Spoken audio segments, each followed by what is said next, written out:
Excellent. Peut-être qu'on profite de la minute qui reste pour que Selma Arabi, que je remercie pour avoir accepté d'animer, nous redécrive en 30 secondes le déroulé. Ah, parfait. Alors, salam alaikum à vous tous et toutes. Pour le déroulé, je vais commencer avec une petite introduction à travers laquelle on va parler un peu du secteur et annoncer le déroulement du webinaire. Après, je vais passer la parole à M. Souleymani pour la présentation de Finiopolis et également parler de l'ensemble des contributions de l'Institut pour l'accompagnement des acteurs, etc. Après, la parole va être pour M. Hlou pour parler de la PAF et également présenter la lecture des résultats des banques participatives. Et après, on passe à M. Bordadi et Mme Binouri pour les questions que j'ai partagées hier. La première question, pour faire honneur aux dames, je commencerai avec Mme Binouri pour la première question. Deuxième question avec M. Bordadi. Troisième question également pour Mme Binouri et M. Bordadi après. Et après, je reviens vers M. Souleymani pour nous dire une synthèse globale des principaux enseignements qui ont été tirés à travers la discussion et également nous faire sa vision future sur le secteur. Après, on passe la parole aux participants pour les éventuelles questions et interventions, etc. Très bien. En général, on doit terminer vers 20h30, c'est ça, 1h30. Oui, justement. Très bien.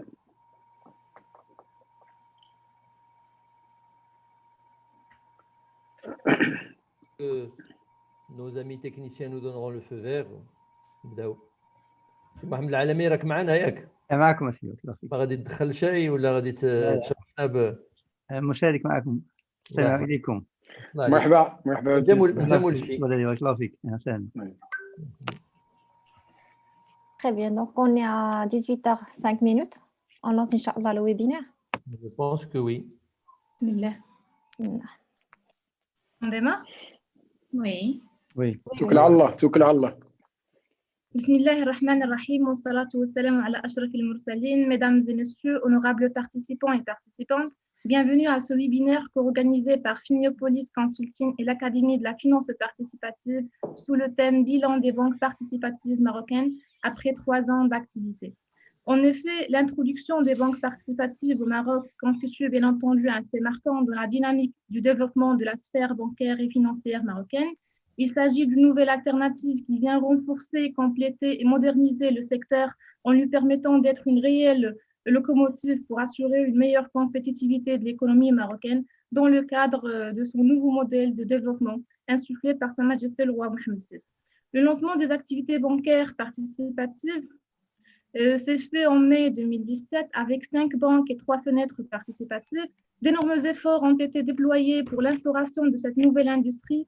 Nous notons la mise en place d'un conseil de conformité Sharia au niveau du Conseil supérieur des oulémas afin de garantir la conformité Sharia, bien entendu, des produits et assurer l'adhésion des citoyens.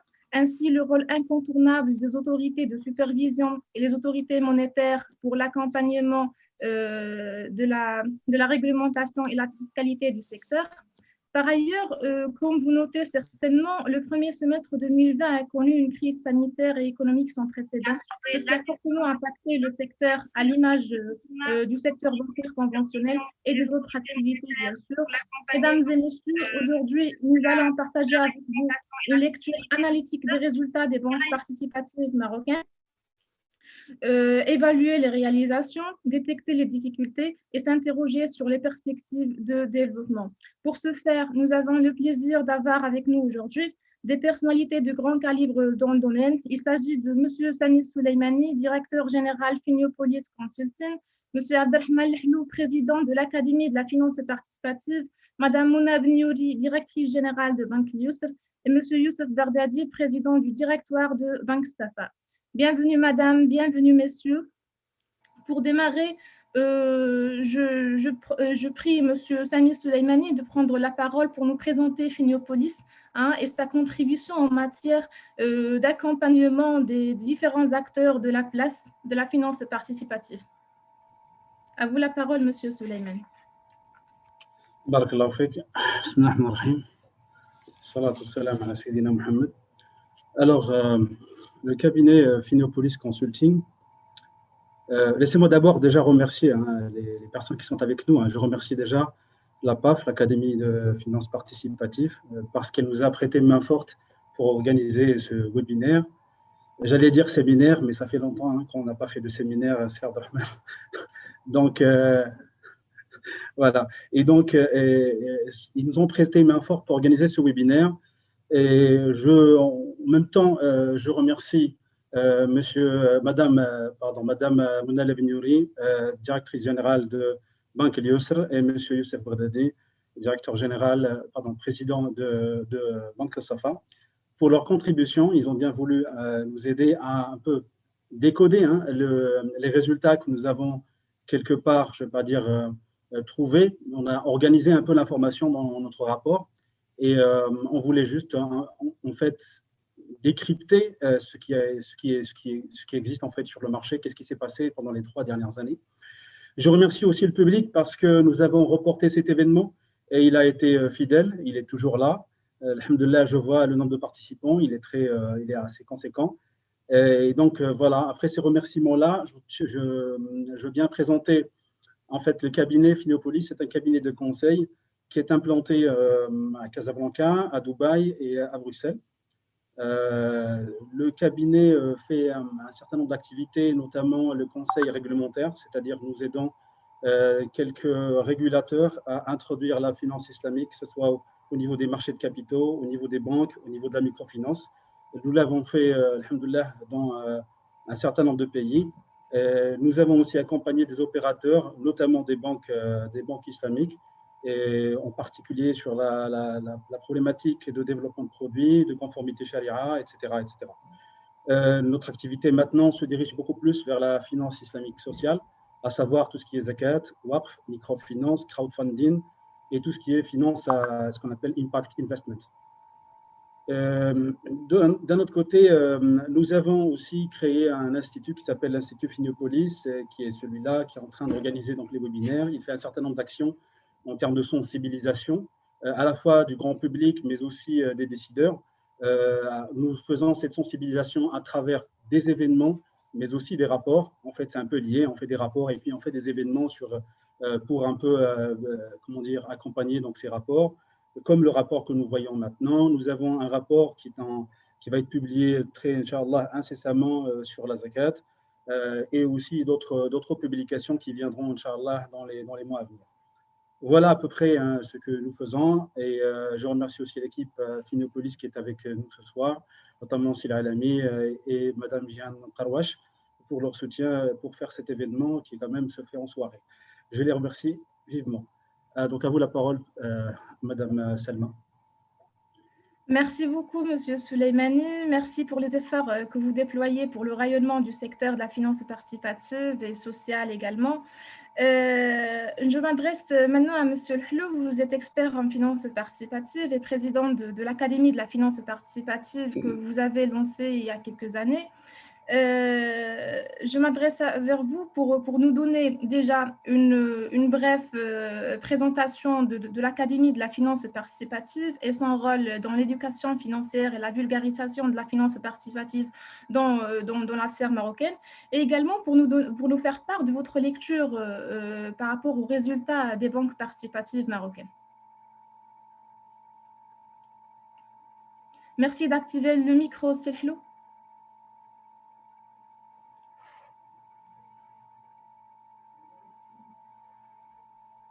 C'est bon, vous m'entendez maintenant? Oui. Alors, shukran Salman Arabi, bismillah ar-Rahman ar-Rahim, wa salatu wa salam ala ashraf al-mursalin. Avant de présenter la PAF, je vais te présenter toi, puisque tu es aussi la PAF. Tu es membre, Salman Arabi, et doctorante, et bientôt dans quelques jours docteur en finance participative de l'ENCG de Stade. Elle est enseignante aussi à l'ENCG de Stade et elle est membre du conseil de la PAF, donc qui est l'Académie participative de la finance. tout autant que c'est Mohamed Al-Alami qui est parmi nous et qui est un acteur, disons, une cheville ouvrière pour avoir organisé cette manifestation, puisqu'il est en même temps directeur du centre Finéopolis, de l'Institut Finéopolis, et en même temps membre du conseil de l'Académie. Bienvenue effectivement au nom de la PAF à tous les participants à ce webinaire et bienvenue à tous la bonne centaine de participants qui nous écoutent aujourd'hui, à tous ceux qui nous verront en différé.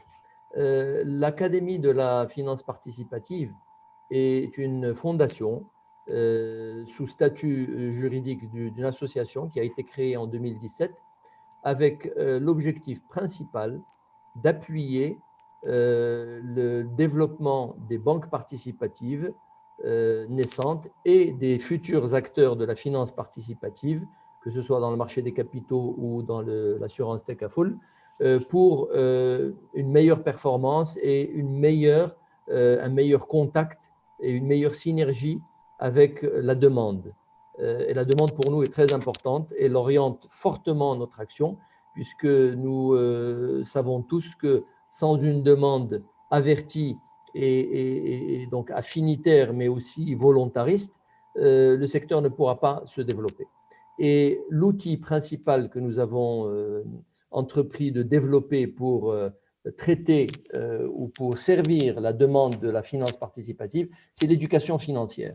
Banque El Maghreb, comme vous le savez, a une fondation d'éducation financière qui, pour le quinquennat actuel qui va se terminer en 2023, ne traite pas de la finance participative.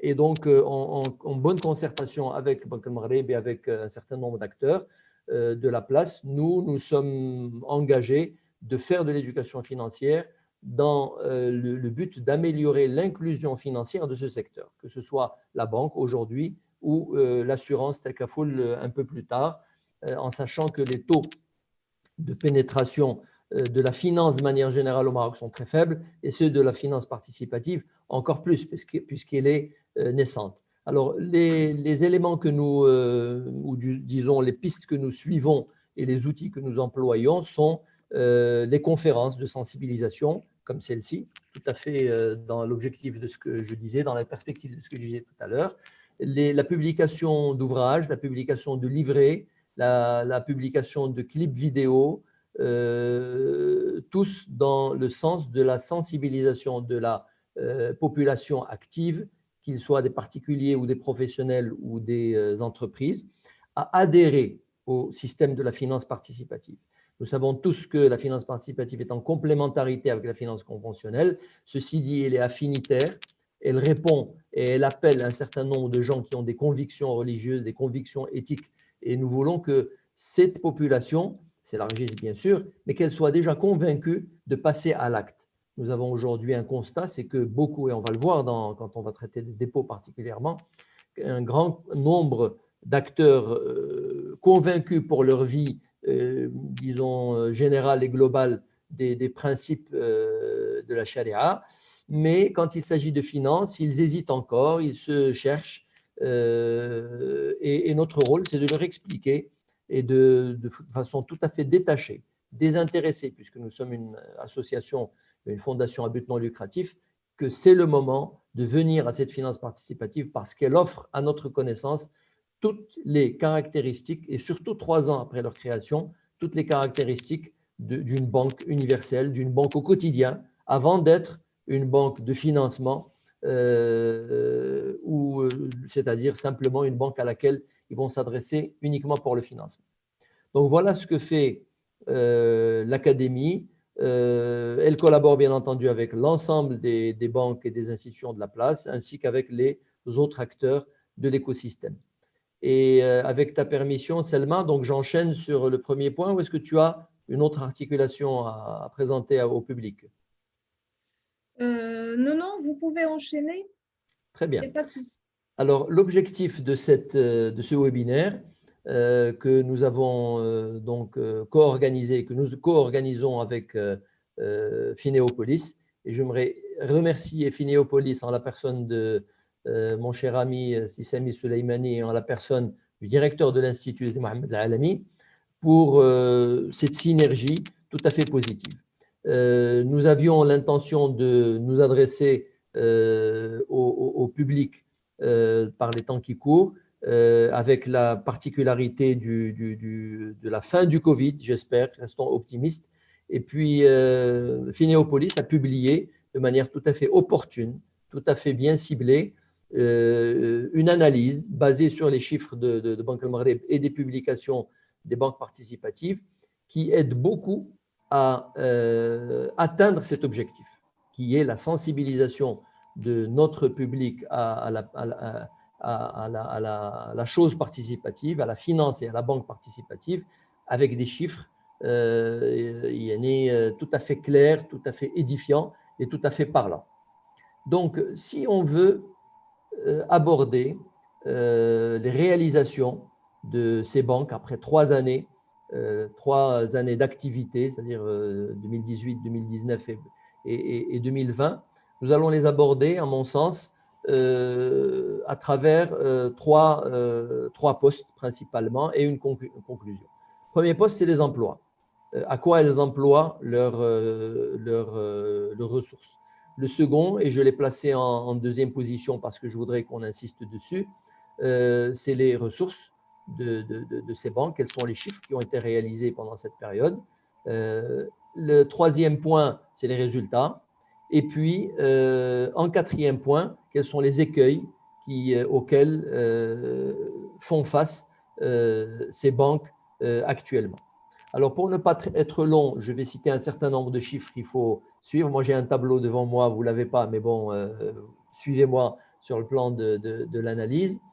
Commençons par les financements. Les financements qui ont été accordés en septembre 2020. Alors, à tout malheur, quelque chose est bon. Mon ami Samy s'excusait tout à l'heure du report, mais finalement, ce que ce report a apporté, c'est les chiffres de septembre 2020. Et dans certains cas, ceux d'octobre même 2020, dans les statistiques monétaires de Banque al-Maghreb. Donc, on sait qu'en septembre 2020, les financements qui ont été octroyés ont atteint les 8 milliards 56 contre 7,7 en juin 2020 et seulement 6,52 milliards en décembre 2019. Alors, cela fait une progression de 31% en 9 mois et les pourcentages sont très parlants. Et en variation annuelle, c'est-à-dire de septembre dernier à septembre de cette année, 53% d'évolution. Si on compare au secteur conventionnel, pendant la même période, la variation annuelle n'est que de 2,9%.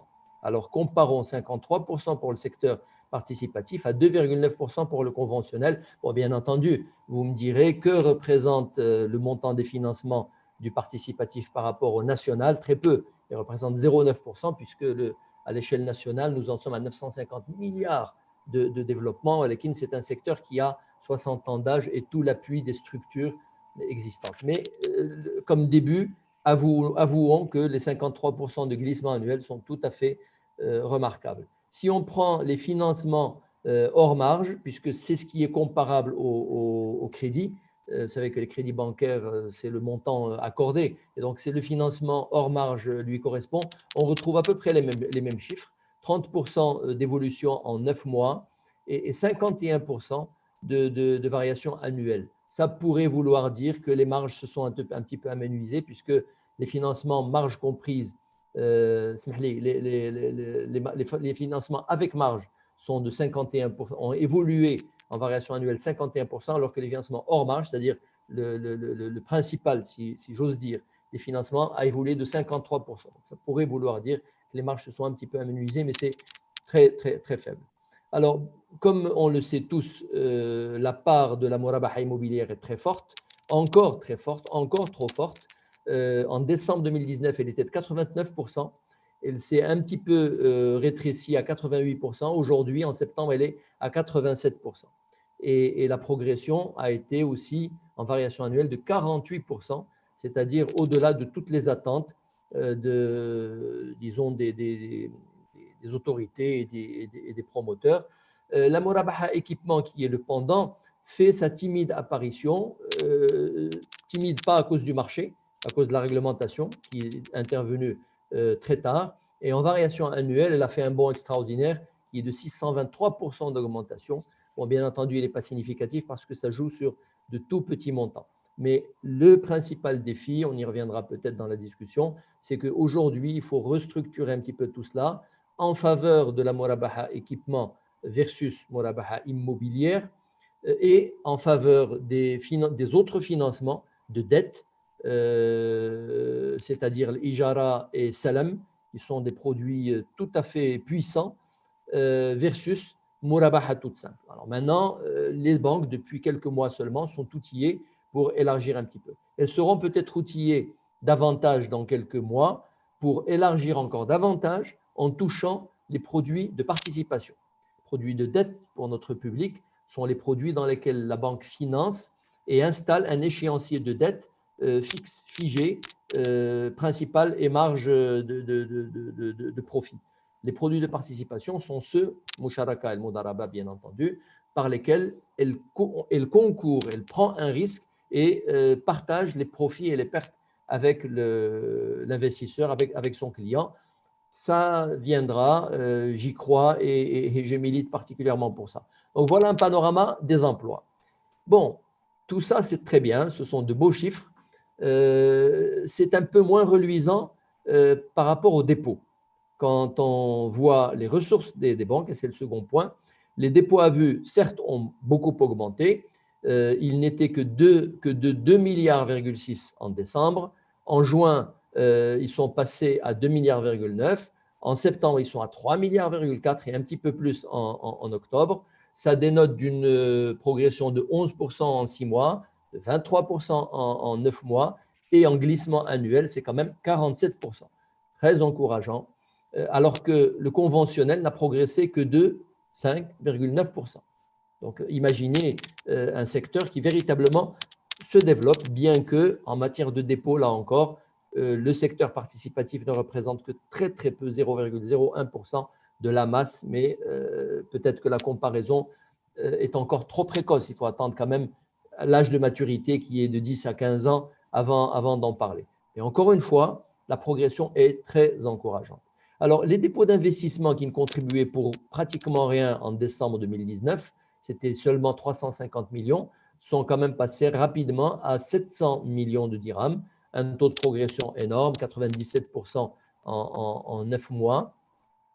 Et les banques, bien entendu, ont cherché, au-delà de ces dépôts à vue et de ces dépôts d'investissement, à trouver les ressources nécessaires pour faire face à tous ces financements. Vous avez constaté que les financements ont fait un bond remarquable alors que les dépôts à vue et les dépôts à investissement n'ont pas suivi.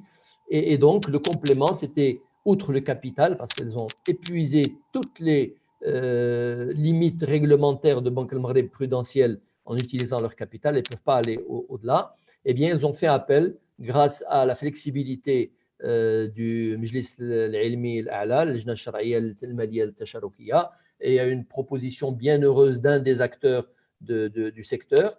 Ils ont imaginé l'Wakala bil-Istithmar, qui a permis à ces banques d'améliorer ces ressources en ayant recours à des montants liquides, des maisons mères, ouverts également à d'autres institutions financières, par lesquelles les banques participatives emploient ces fonds et, disons, répercutent une partie des bénéfices et des profits et des revenus de ces emplois vers la maison mère pour une durée limitée et à des taux qui, au départ, étaient assez élevés. Et puis, lorsque Banque al-Maghreb a cherché à aligner le secteur participatif sur le secteur conventionnel, elle a demandé à ces banques de ne pas dépasser le taux directeur en rémunération, puisqu'elle-même refinance à cette hauteur-là qui est de 1,5%. Bon, cette Wakala bil-Istithmar a commencé en décembre à 2,78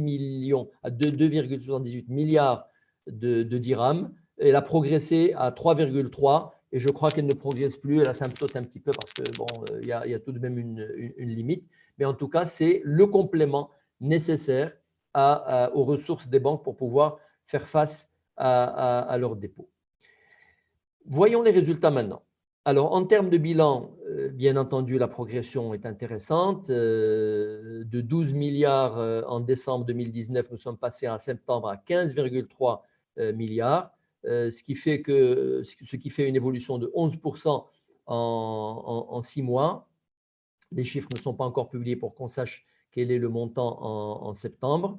En termes de PNB, malheureusement, le Covid est passé par là et de 200 millions de PNB en décembre, on a réalisé seulement 140 millions en juin 2020, ce qui fait qu'un recul. Ça veut dire ça, mesdames et messieurs qui nous regardez, que les banques vous financent, que les banques prennent vos dépôts, rémunèrent vos dépôts, mais elles ne gagnent pas encore d'argent. Tout simplement parce que leur ressource est chère et leur ressource n'est pas gratuite, comme c'est le cas pour les banques conventionnelles. La majorité des ressources des banques participatives sont des ressources gratuites, des dépôts à vue. Et même les DAT, les dépôts à terme qu'elles donnent, elles les donnent à 1,5. Alors qu'aujourd'hui, on va le voir, les banques participatives explosent le compteur des bénéfices et des parts de profit qu'elles donnent à leurs déposants investissement, jusqu'à arriver à 3,8 pour les meilleurs.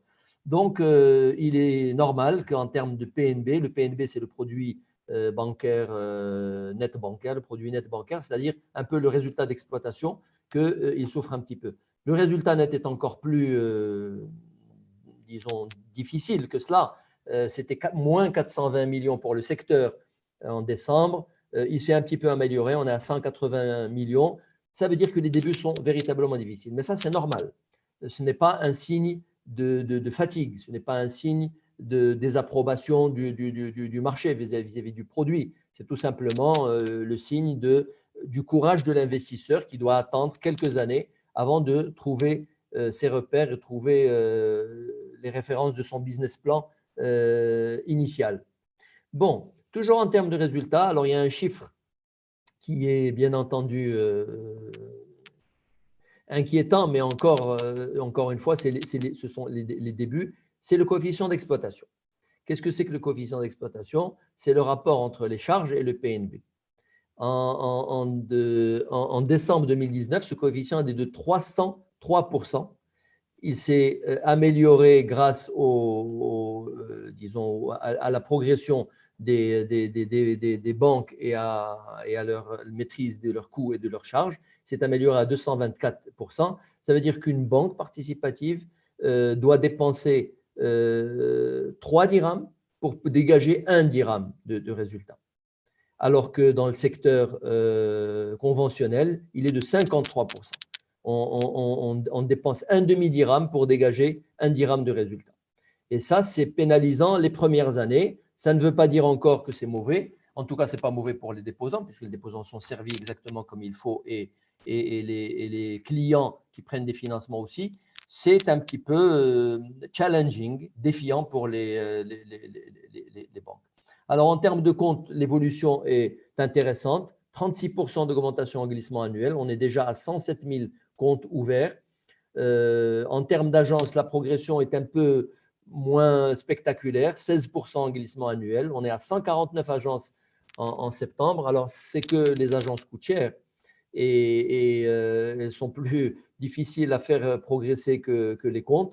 Et je sais que les efforts commerciaux de toutes les banques maintenant portent sur les comptes, portent sur les dépôts à vue, sur les dépôts d'investissement. Et c'est véritablement là où le bas blesse. Dans d'autres pays, les banques islamiques ne connaissent pas du tout cette situation-là. Elles connaissent parfois, dans certains cas, la situation inverse, c'est-à-dire une situation où les clients accourent pour déposer leur argent et essayer d'obtenir un petit 2,5% au moins pour couvrir leurs zakats et ne demandent pas trop de financement. C'est peut-être lié à la situation économique de ces pays. Au Maroc, on assiste à l'inverse. La population, la majorité de la population, est encore en retrait par rapport à la vision correcte, réelle de la banque au quotidien et de la banque universelle. La majorité des gens croient qu'on ne va venir à cette banque participative que lorsqu'on va demander un financement. Alors que notre argent, notre salaire, notre épargne est dans un compte conventionnel. Beaucoup de personnes qui nous écoutent, et celles qui ne nous écoutent pas peut-être encore plus, sont dans cette situation. Avec le leurre, ils vivent dans un leurre, une erreur, disons une distorsion dans leur esprit, en pensant que si leur argent est dans le système conventionnel et qu'ils ne prennent aucun un intérêt dessus, ils sont en conformité avec leurs principes et leurs convictions. Certains même, je l'ai appris et je le sais, déposent leur argent en DAT, prennent cet argent et le donnent pour la charité. Tout ceci est contraire à la vision chariatique. Vous pouvez en être certain, on s'est renseigné, tout le monde le sait. Si votre argent est déposé dans les banques conventionnelles et que vous ne prenez pas d'intérêt dessus, cet argent est utilisé pour des prêts à intérêt. Il est utilisé pour alimenter une machine qui fonctionne selon le principe des intérêts qui, lui, n'est pas conforme à la charia. Donc, véritablement, c'est un appel, en lisant ces chiffres, à ce que les dépôts puissent aider les banques à améliorer leurs marges et donc avoir une meilleure rentabilité, donc une plus grande pérennité à l'avantage des déposants. Je crois que le message ne peut pas être plus clair. Et ce qui traduit ça en chiffres, c'est le fameux ratio de transformation. Le ratio de transformation des banques participatives était en décembre 2019 à 263%. Il s'est détérioré en passant à 277% en juin et il est de 335 en septembre-décembre. Ça veut dire que les dépôts continuent une gentille et petite amélioration alors que les financements marchent très bien. Et qu'est-ce qu'on fait pour ça? Eh bien, on utilise l'argent, on utilise le capital, mais je vous ai expliqué qu'on ne peut plus l'utiliser. On utilise la wakala bil istithmar et on va compter davantage sur les dépôts d'investissement. Vous allez voir tout à l'heure qu'un des deux grands acteurs a mis un paquet énorme sur les dépôts d'investissement et rafle toute la mise en dépôt d'investissement. C'est très bien, mais ça lui coûte très cher. Et donc, ça, en comparaison avec le secteur conventionnel, ce n'est pas véritablement viable. Le ratio de transformation du secteur conventionnel, vous savez combien il est? Il est de 106%. Ça veut dire qu'on est pratiquement proche de la situation de surliquidité qui est en dessous de 100%. Alors que dans le secteur participatif, on est à 335%. Donc voilà l'essentiel des chiffres. On a essayé de les faire parler un petit peu comment les interpréter et les comprendre. Maintenant, les écueils, et c'est la dernière partie. À cause de la faiblesse des dépôts, le ratio de transformation n'est pas en faveur de ces banques et il faut absolument qu'ils s'améliorent et qu'ils se rapprochent un petit peu de la situation universelle et de la situation des banques conventionnelles. Deuxième point, les banques se confrontent à deux risques majeurs qui sont des créances en souffrance et elles tendent à augmenter avec la situation économique et avec les risques de décès et invalidité causés par le Covid. Tout cela en l'absence d'une couverture takaful. Donc, c'est effectivement un risque. Le ratio d'efficacité, nous en avons parlé. La cherté des ressources, nous en avons parlé, parce qu'elles sont de plus en plus constituées de wakala bil istithmar, de capital et de dépôt d'investissement qui sont en croissance, ce qui est une bonne chose, mais ça a un coût. Il y a également une autre problématique qui est celle du mismatching, la non-correspondance, des maturités entre les emplois qui sont encore trop concentrés sur l'immobilier. Vous avez entendu, 88%, ça s'améliore un peu, mais c'est encore trop concentré. Et d'autre part, des ressources qui, elles, sont de courte durée, puisque le meilleur des dépôts d'investissement, d'abord les banques, qui ont des dépôts d'investissement à 3 mois, à 6 mois, à 12 mois. Donc, le mismatching est très clair. C'est aussi un défi que les banques sont en train courageusement de relever. La quasi-absence de sources de refinancement, les soukouk. Bon, le soukouk souverain a été émis une seule fois, puis après, il a été utilisé comme placement au minimum obligatoire par la Banque du Maghreb, et puis après, plus rien, on n'aurait plus rien vu. Pas de marché interbancaire possible. Et puis, dernier point, difficulté à lancer avec la force qu'il faut des produits et des services à l'international, alors que les banques conventionnelles l'ont depuis longtemps, tout ce qui est produit à l'import-export, les transferts internationaux ou d'autres services à l'entreprise, les cautions des marchés publics. Quand je dis difficulté à lancer avec force, certains ont osé et c'est très bien, il faut les encourager parce que c'est ça qui va attirer le corporate, c'est-à-dire les entreprises. Aujourd'hui, la majorité des clients sont encore des particuliers. Il faut aussi s'orienter vers les corporates. Quand on passe à l'analyse, à la répartition, à l'analyse de ce marché en répartition des dépôts et des placements entre les opérateurs. Bien entendu, nous sommes dans un webinaire où nous avons convenu de ne citer aucun nom d'opérateur, mais il faut tout de même analyser le marché et analyser la concurrence. Donc, j'ai emprunté un modèle un peu discret, mais vous comprendrez tous. En termes de dépôt d'abord, de dépôt à vue, les deux premiers acteurs de la place totalisent 68,3% du marché avec un écart de 1,10 pour le premier. C'est-à-dire le premier dépasse de 10% le second. Donc, véritablement, le second est le talonne et à eux deux, ils sont à près de 70% du marché.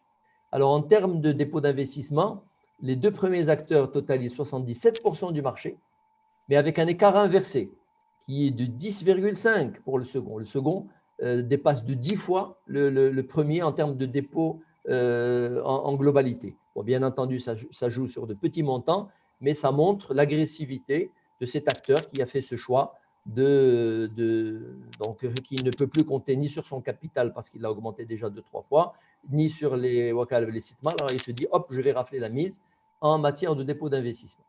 Voyons en termes de financement, les deux premiers acteurs de la place totalisent 58,8, disons 59% du marché, avec un écart de 1,50 pour le premier. Le premier dépasse de 50% de plus le second. Maintenant, le reste de la part des marchés, il est réparti entre les 6 autres acteurs. Et ces 6 autres acteurs représentent une part moyenne de 6,8% pour chacun.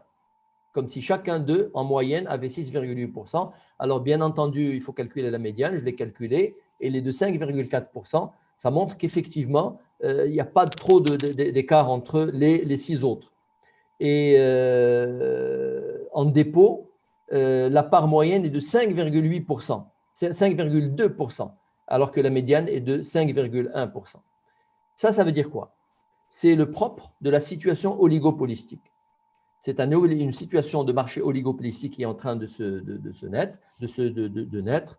Vous savez tous que le régulateur Banque al-Maghreb, en acceptant 8 agréments en 2016, il avait voulu justement une atomisation du marché et donner sa chance à tout le monde. Assez vite, en 3 ans, la situation est devenue oligopolistique et en la comparant aux banques conventionnelles, c'est strictement l'opposé. Au Maroc, nous avons, disons, 13 banques qui n'ont pas ces écarts entre elles en termes de dépôt et en termes de financement.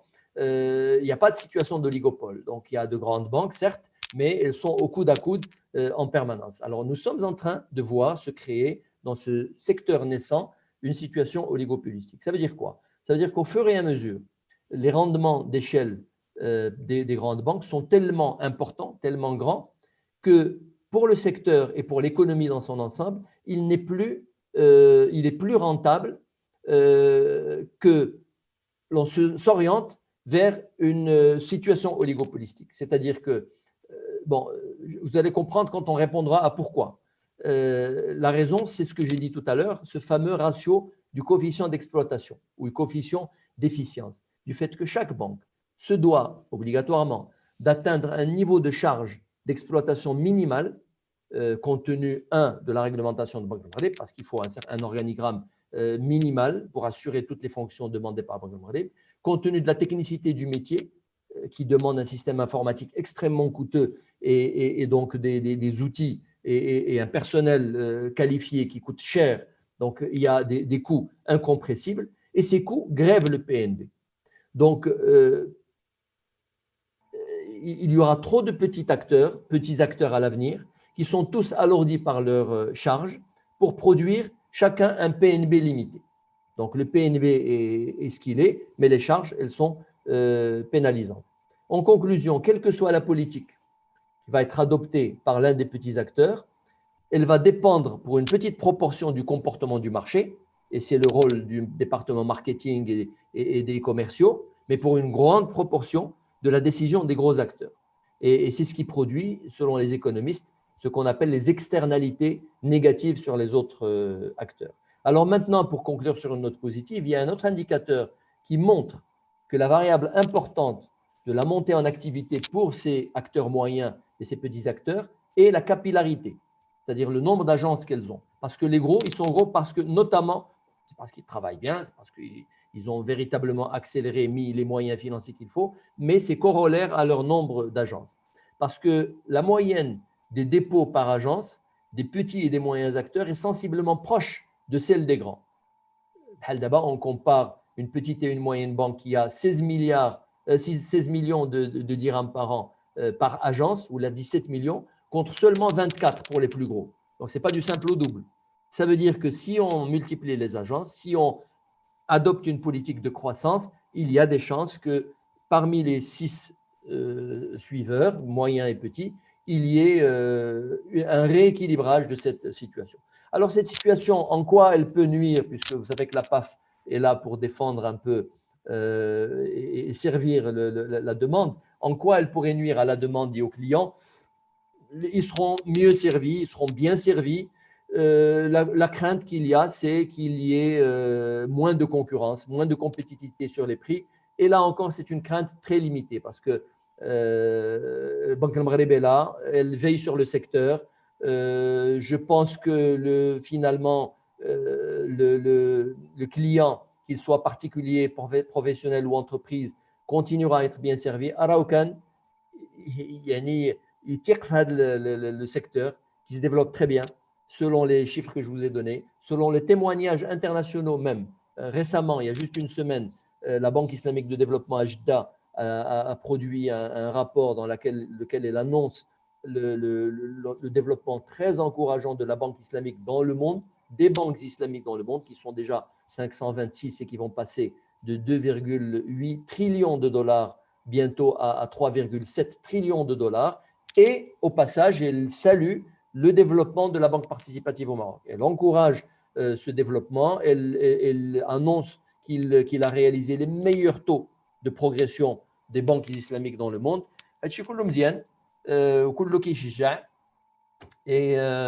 vais conclure sur cette note positive pour féliciter tous les acteurs et féliciter aussi tous les déposants, les clients des banques participatives qui ont cru en ce secteur et qui sont en train de contribuer à sa réussite. Shukran lakoum, assalamu alaikum wa rahmatullah. Merci énormément, Silhlou, pour cette présentation ou cette lecture pertinente et analytique. Vous avez fait le tour de l'ensemble des aspects, que ce soit les ressources, les emplois, etc. Et nous notons également que malgré la conjoncture actuelle et la crise, les banques participatives marocaines continuent à afficher des résultats qui ont des tendances prometteuses. Avant de passer la parole à Madame Benyouri, j'aimerais remercier nos auditeurs sur la chaîne YouTube. Également, on remercie notre partenaire EcoActu qui va publier un briefing sur notre webinaire. Et j'invite les personnes ici présentes désirant une attestation de participation à s'inscrire sur le lien qu'on va afficher tout de suite sur l'onglet discussion. Je reviens vers vous, Madame Benyouri. Après 3 ans d'exercice de l'activité bancaire participative, quelles appréciations faites-vous des réalisations de la place? Bonsoir tout le monde. Alors, je pense que Silhlou a tout dit. Maintenant, j'avais en fait préparé, parce que vous avez dit que vous nous aviez communiqué les questions, j'avais préparé ma réponse, mais elle est tout autre. Celle que je vais livrer est tout autre. Je vais rebondir sur ce qu'a bien voulu présenter Silhlou. Je suis effectivement, j'apprécie et je suis plus que satisfaite des réalisations des banques participatives. Vous pouvez en juger, tous les indicateurs évoluent à 2 chiffres. Bon, certes, la base est encore timide, nous sommes loin de ce que fait la banque, le système conventionnel. Nous n'en avons que 3 ans à un moment où elles en ont 60 et voire plus. Alors, aujourd'hui, quand Silhlou vous parlez de tous ces écueils-là et nous sommes franchement là, s'il y a une sensibilisation à faire, c'est bien celle-là, c'est de demander à toutes ces personnes qui ont toujours milité pour la banque participative de se manifester. On ne les voit pas tous. ces personnes-là qui ont été à l'origine de l'introduction de la finance participative, ben, franchement, moi, on ne les voit pas sur les registres des banques participatives. Et ça, c'est un minimum qu'ils doivent. Alors, et quand on voit ces écueils, tous ces problèmes, le problème d'adossement, le problème de rareté de la ressource, les problèmes de coûts structurels, les problèmes de PNB, les problèmes de résultats, est-ce que ça milite? Est-ce que l'urgence aujourd'hui est au volume ou est-ce qu'elle est à la complétude? Il faut compléter l'offre, compléter le paysage, compléter l'écosystème, compléter le modèle avant de pouvoir vraiment aller vers cette course au volume. Quand on est monoproduit, qu'on paye la ressource pratiquement à 200 points de base de moins que le financement, que pour le financement, nous sommes contraints de nous aligner sur les conditions de marché parce qu'on n'a pas encore compris que nous sommes un autre modèle et pas, bon, j'y reviendrai tout à l'heure. Quelles alternatives nous sont données? En fait, c'est une gymnastique au quotidien. C'est au quotidien, c'est un questionnement, c'est un arrêt sur image au quotidien pour à chaque fois se demander si l'on est sur la bonne voie et comment faire pour vite rentrer dans les rails et dans la feuille de route tracée. Parce que ce que nous attendions n'est pas du tout ce qu'annonçaient les enquêtes qui ont été lancées. Et là, toutes les enquêtes de pré-implantation des banques participatives, qui étaient des enquêtes d'intention, elles ont montré leur biais. Hein. Nous sommes très, très, très, très loin de ce qui avait été déclaré. Franchement, j'aurais été un investisseur, j'aurais dit, mais bon, attendez, vous nous avez promis quelque chose aujourd'hui. Bon, mais aujourd'hui, c'est un constat.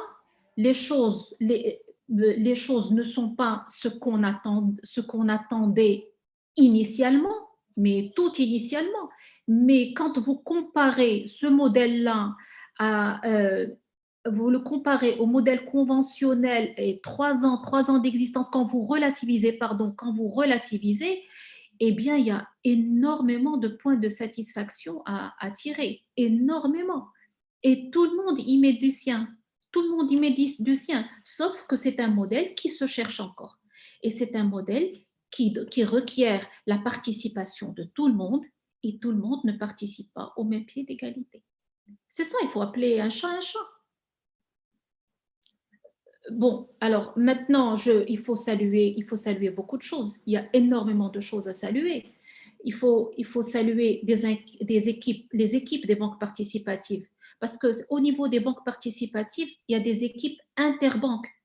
Le modèle n'est pas le même pour le conventionnel. Nous travaillons ensemble pour la construction de l'offre. Nous travaillons ensemble, que ce soit au niveau des équipes ou au niveau des directions générales. Nous avons des travaux en intra-banque. Nous avons énormément de challenges. Nous sommes en train de faire face à des impératifs réglementaires, à des impératifs opérationnels, à des impératifs de marché, à des impératifs de technologie galopante, et nous sommes tenus d'être à la page. Tout ça, c'est des défis que nous avons au quotidien, mais vraiment au quotidien. Il faut reconnaître aussi l'effort des pouvoirs publics. Nous avons déjà, quand le pouvoir public ont instauré le principe de neutralité de la fiscalité pour les deux modes, mais l'offre a eu un sacré coup de compétitivité. Quand la CCG a lancé la fenêtre participative pour garantir les financements des banques participatives, elle a donné du confort aux banques participatives pour aller de l'avant et pour aller à la conquête de l'entreprise marocaine.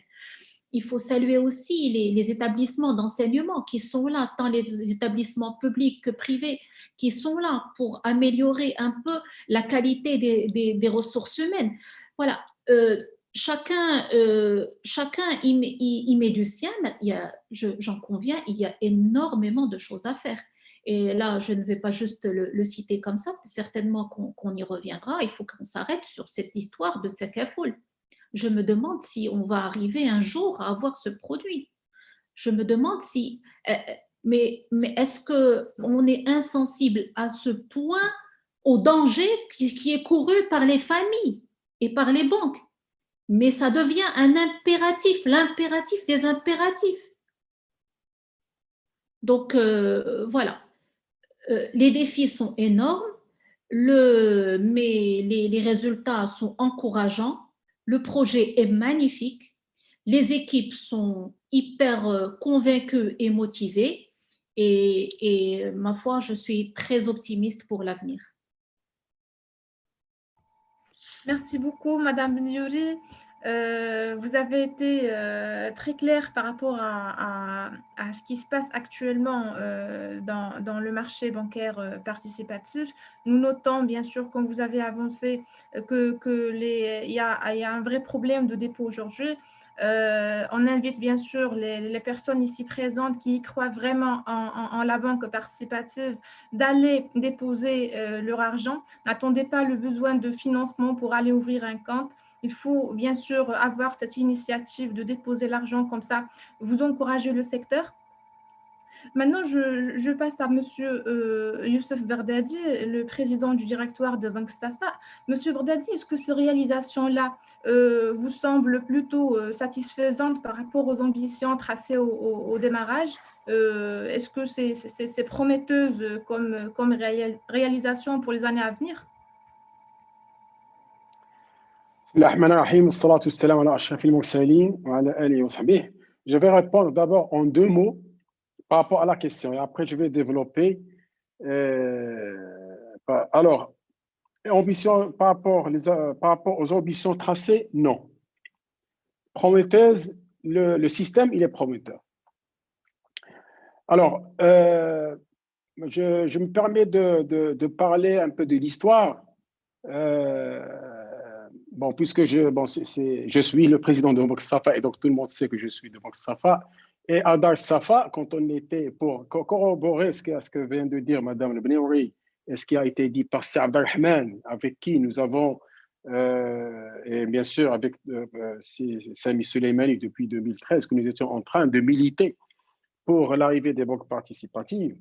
Et ce qu'a dit Madame Le Benyouri depuis 2013, qu'on travaille sur l'arrivée des banques participatives, et depuis 2013 que nous recevions les clients et même des conférenciers et qui attendaient et qui nous demandaient quand est-ce que l'arrivée des banques participatives. Donc, il y avait un engouement, il y avait une demande et une attente très importante. Et c'est pour ça que j'ai dit que les ambitions tracées, nous ne sommes pas dans les ambitions tracées, parce qu'on était, entre guillemets, moi personnellement, je suis frustré par l'attitude au moins de ceux qui étaient aussi des conférenciers avec nous et qui étaient des militants avec nous pour faire aboutir la finance participative, et qu'après un certain moment, j'ai posé des questions et qui n'ont pas franchi le pas vers les banques participatives. Et ça, je le dis avec amertume et avec une frustration très importante. J'ai parcouru le Maroc entier dans les universités, les écoles, etc. pour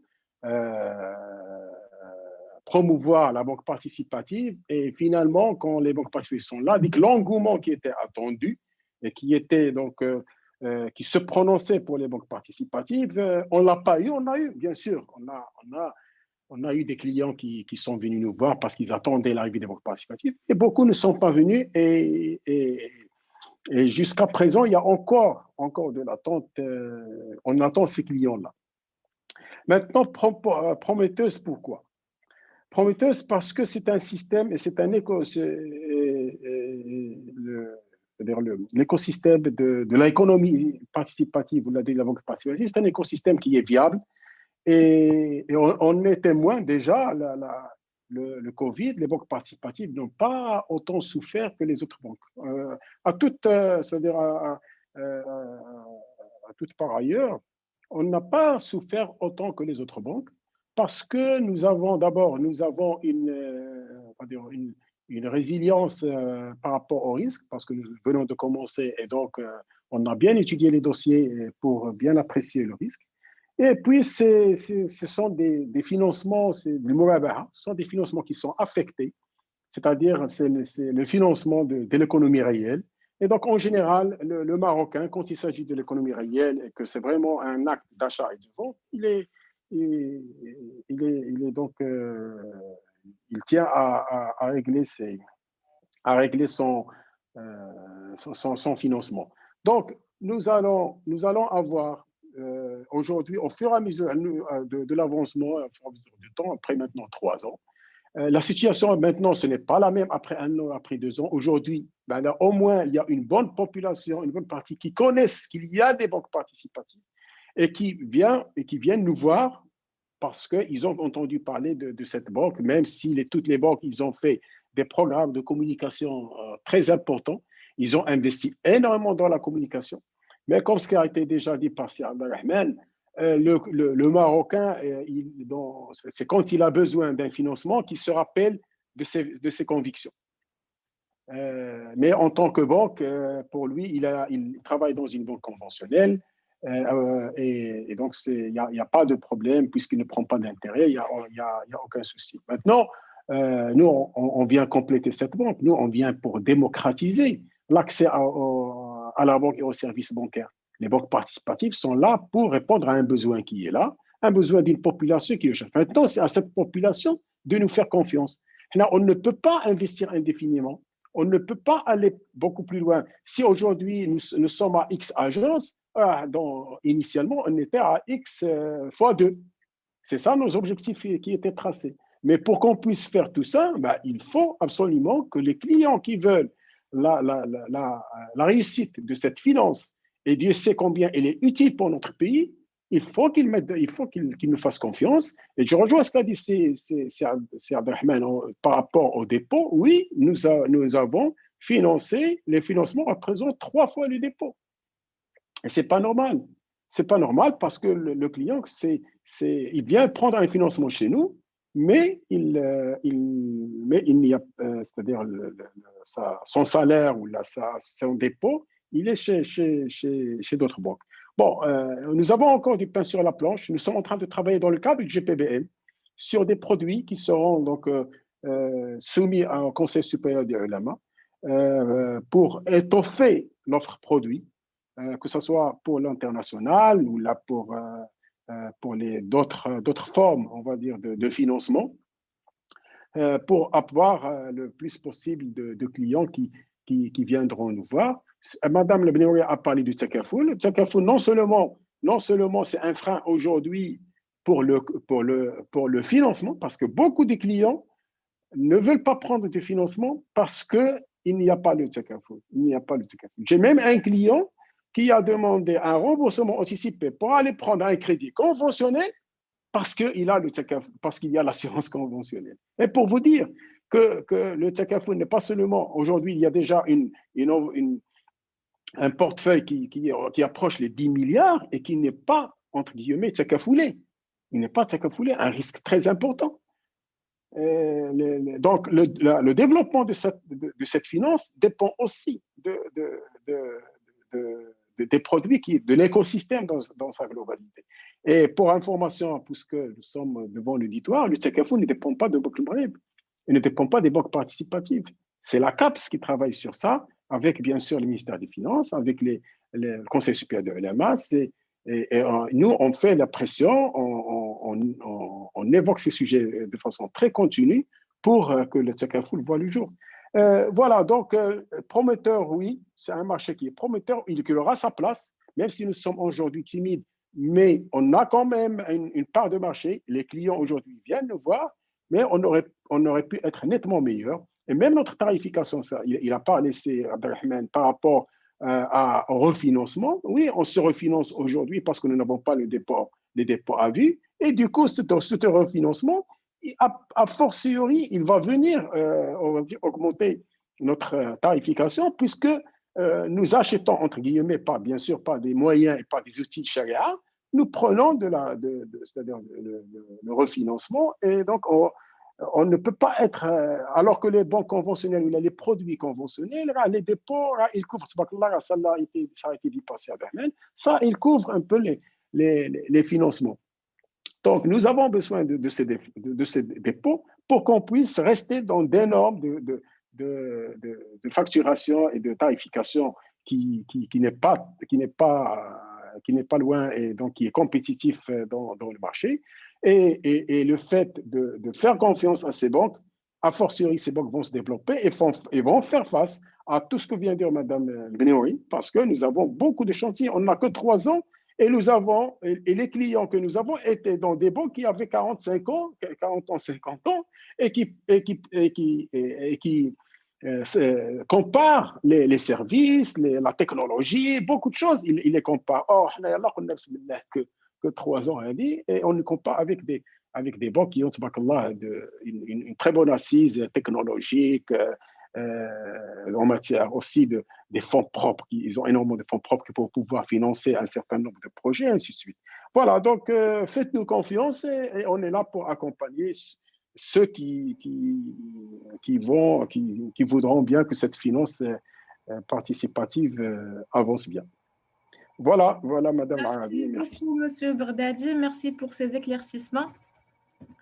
Je reviens vers vous, Madame Benouri. Bien sûr, ça a été dit, mais on le redit encore une fois pour comprendre un peu la situation actuelle et l'état actuel des choses. Selon vous, quels sont les facteurs ayant limité l'atteinte des objectifs escomptés? Bien sûr, aujourd'hui, on vit une crise sans précédent, celle du Covid-19. On ne peut pas l'écarter, mais quels sont les facteurs aujourd'hui qui freinent ou qui ralentissent l'avancement des choses? Alors, s'il y a une chose, si je devais retenir une chose, ce serait que les personnes, que les gens comprennent que ce n'est pas le même modèle que la banque conventionnelle. La banque participative n'est pas la banque conventionnelle sans les intérêts. Ce n'est pas ça. C'est un autre modèle, c'est autre chose. Il faut le comprendre. Donc, ceux qui cherchent à optimiser la relation avec leur banque et donc s'adressent vers le participatif pour ce faire, ils ne trouveront pas leur compte. C'est pas que nous ne sommes pas chers, mais nous sommes autre chose. Nous sommes autre chose. Nous sommes un modèle d'accompagnement de ceux qui ne se dirigeaient pas vers les banques parce qu'ils avaient des convictions propres qui les empêchaient d'aller vers les banques et qui, de ce fait, se sont cantonnés à de petits projets et se sont interdits de grandir et se sont interdits de rêver. Nous sommes aujourd'hui là pour leur donner les moyens de leurs rêves. Nous sommes autre chose. Nous ne sommes pas la banque classique. Nous sommes autre chose. Ça, si les gens le comprennent, on aura gagné énormément. Parce que qu'on vienne nous challenger pour un financement, pour nous dire, je suis toujours surprise quand on vient me dire à combien vous allez nous financer. À combien on va vous financer? Laquelle taux? Et traduisez-moi le taux. Pourquoi? Mais on est autre chose. Pourquoi vous voulez nous comparer? Yallah, agis, on se compare. En cette période de crise, comparer, mais il faut aller jusqu'au bout dans les comparaisons. On est autre chose. On n'est pas la banque classique. On est autre chose. Et on est là pour ceux qui l'ont véritablement compris. Alors, ils sont là. Ils sont indulgents. Quoique, c'est Berdadi, nous ne sommes pas si, là vous, là nous, là Hadi, pour la banque au quotidien, nous sommes complets. Pour le transactionnel sur le net, nous sommes complets. Pour pour les opérations courantes ou Hadi, même pour l'entreprise, nous sommes complets. Pour les financements, nous faisons de notre mieux. Nous avons 2 contrats et nous avons une très belle palette d'offres. Mais elle est très belle. Les gens Alors, il ne faut pas nous en vouloir si nous n'avons pas les moyens d'aller à la télévision pour faire de la pub. Nous n'en avons pas les moyens. Mais cherchez à nous connaître. Alors, on fait de notre mieux. On est sur le digital. Allez chercher le modèle participatif. Comprenez ce modèle participatif et vous verrez. Si franchement vous êtes dans une attente et que vous avez des convictions propres qui font que vous vous êtes interdit la banque classique. Vous trouverez tout ce qu'il faut. Je voyais tout à l'heure défiler les marchés publics, Keina, il y a plein de choses. Donnez-vous la peine. On crie aussi haut que notre voix peut porter, mais les charges de structure sont ce qu'elles sont, nous faisons avec les moyens de bord. Mais nous avançons.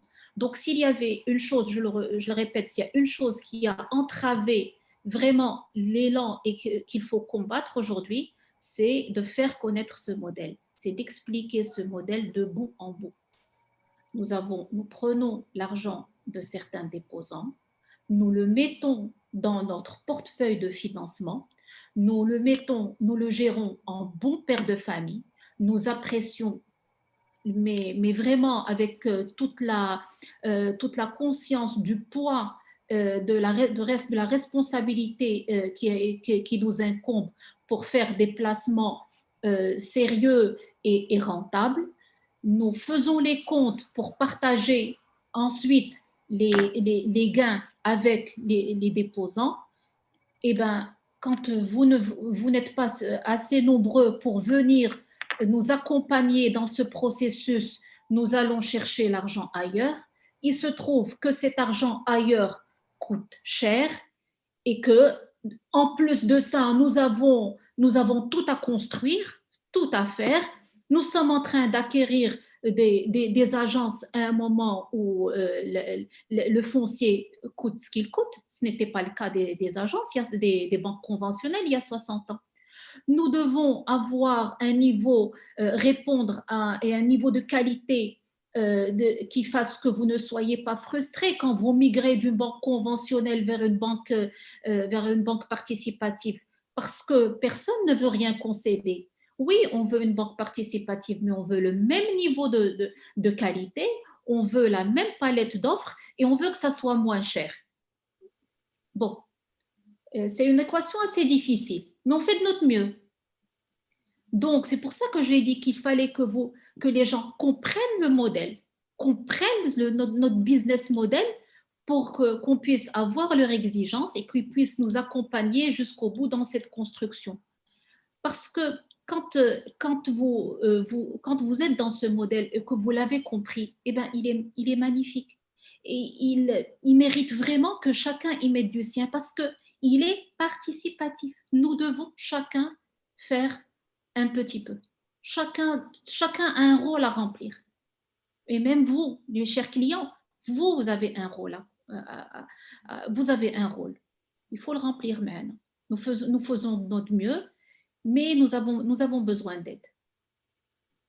Voilà, je sais pas, j'ai perdu peut-être le cours de la question. Je ne sais pas si j'ai fait le tour, mais… Merci beaucoup, Madame Vignoli. Vous avez été claire, vraiment, et on ressent votre peine et votre, je dirais, volonté que les choses aillent mieux et que ça, bien sûr, marche bien comme vous espériez au début. Je reviens… Mais ça marche bien, il faut pas croire.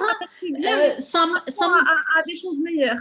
Mais on s'attend parce que nous sommes des éternels insatisfaits. Mais franchement, je suis très contente de l'évolution. C'est connu, nous ne faisons pas partie des 2 plus grands, mais nous sommes très contents de notre trajectoire. Très, très contents.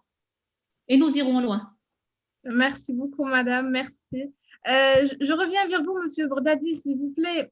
Maintenant qu'on a fait un peu le tour des choses et on a fait le bilan de ce qui se passe actuellement dans la scène participative, et tenant compte quand vous avez avancé des réalisations et des challenges qui sont affrontés par les banques participatives, et bien sûr à l'image des objectifs stratégiques quelles seraient les perspectives d'évolution de ce secteur afin de vous garantir un bon positionnement et par voie de conséquence votre pérennité? Merci, Madame Al-Arabi. Alors, par rapport aux perspectives, on a touché à un mot tout à l'heure dans les discussions. Il faut que l'écosystème soit complété. Par quoi? Surtout par le Takaful, par les soukouks, parce que ça nous permet de se refinancer et d'avoir un refinancement et de placement aussi mieux négocié. En tout cas, il faut que l'écosystème soit complété. Et ça, bon, ce sont des choses que je pense qui vont voir le jour, enfin peut-être en 2021, le Takaful va voir le jour, j'espère, Inch'Allah. Et pour les soukouks, je pense qu'on aura des soukouks qui seront lancés en dehors du soukouk souverain qui était lancé donc dans peut-être les 2 prochaines années. Donc, les perspectives d'évolution sont là. Comme j'ai dit tout à l'heure, la vulgarisation, elle commence à prendre forme. Les clients nous connaissent mieux. Nous avons aussi, nous, en interne, enfin, au niveau des banques, il faut que la palette des offres soit connue par les clients, parce que le client aujourd'hui, il connaît surtout le Murabaha qui est simple, mais on a d'autres produits, enfin le Murabaha immobilier et véhicule, mais effectivement, il faut qu'il y a un rôle aussi à jouer à notre niveau pour vulgariser les produits des banques participatives et les choses qu'on peut faire et que le client ne sait pas. La banque, il y a beaucoup de services, comme a dit Mme Benouri, que nous faisons au même titre que les banques, que les banques conventionnelles, mais le client, sachant que lui, dans son mail, les banques participatives font surtout le financement, donc ils ne connaissent pas tous les produits que nous avons et qui sont toujours utiles dans la banque au quotidien. Donc, compléter l'écosystème, vulgariser davantage aussi grâce à la PAF qui fait aussi un travail important pour vulgariser davantage, et aussi les clients que nous avons, c'est-à-dire soient aussi des militants avec nous. Promouvoir nos clients doivent promouvoir avec nous si nos clients veulent la réussite des banques participatives et ne pas entre guillemets casser ces banques, même s'il y a des choses il y a des retards peut-être qui peuvent avoir lieu, ou il y a comme j'ai dit, on n'a que 3 ans, donc on n'a pas un clic, on n'a pas un score par exemple qui peut déterminer à un instant T c'est-à-dire l'acceptation d'un financement ou non, parce que nous n'avons pas assez de recul pour pouvoir le faire de façon automatique. Et donc, il y a des choses que aussi les clients doivent comprendre et doivent vendre les banques, même à leur entourage, au lieu de les casser. Ça, c'est très important parce qu'on voit dans les réseaux sociaux, on voit des interventions, on voit des messages qui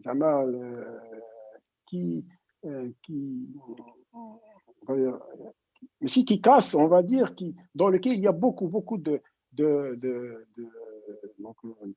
remarques sur les banques participatives, alors que peut-être les mêmes, on va dire, les mêmes anomalies peuvent exister dans des banques conventionnelles ou dans d'autres entreprises, mais on n'en parle pas. Alors que pour les banques participatives, on est très, on va dire, on a les projecteurs devant nous.